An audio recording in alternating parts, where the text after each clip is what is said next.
Je veux vous parler aujourd'hui d'Europe et de coopération franco-allemande. L'année où mes parents se sont mariés, au consulat de France à Sarrebruck en 1963, Konrad Adenauer et Charles de Gaulle signaient le traité de l'Élysée, qui s'appelle aussi traité d'amitié franco-allemand.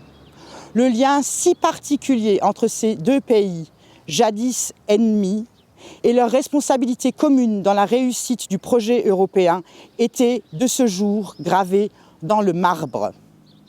Nous avons aujourd'hui un outil formidable pour créer des projets de coopération franco-allemand. C'est l'Eurodistrict Sarre-Moselle. Cette collectivité territoriale transfrontalière regroupe des communautés de communes situées le long de la frontière de part et d'autre de la Sarre. Ces communes se sont regroupées pour créer des projets de coopération dans des domaines comme le transport, l'urbanisme, le tourisme et bien sûr le bilinguisme. L'une de ces communautés de communes, c'est la communauté du pays de Bitche, qui n'est aujourd'hui que membre associé de cet Eurodistrict. Nous nous mobiliserons pour que la communauté de communes du pays de Bitche soit un membre à part entière, afin que tous les habitants de la circonscription bénéficient des retombées positives des projets de l'Eurodistrict. Le bilinguisme, dans notre circonscription frontalière, c'est avec lui que tout commence, parce que c'est l'atout principal pour la réussite de nos jeunes.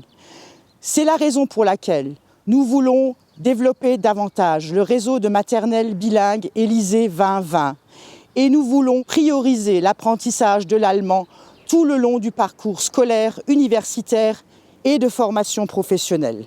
Et pour que vraiment nos jeunes aient tous les atouts pour réussir dans notre circonscription frontalière, nous voulons créer un lycée des métiers franco-allemand en coopération avec le monde économique pour les emplois du futur.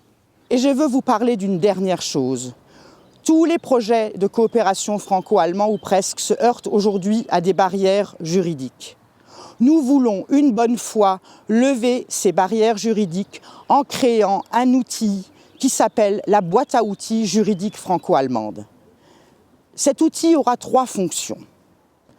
Décrire les parcours juridiques de manière claire, les simplifier quand il le faut et surtout combler les lacunes juridiques quand elles apparaissent.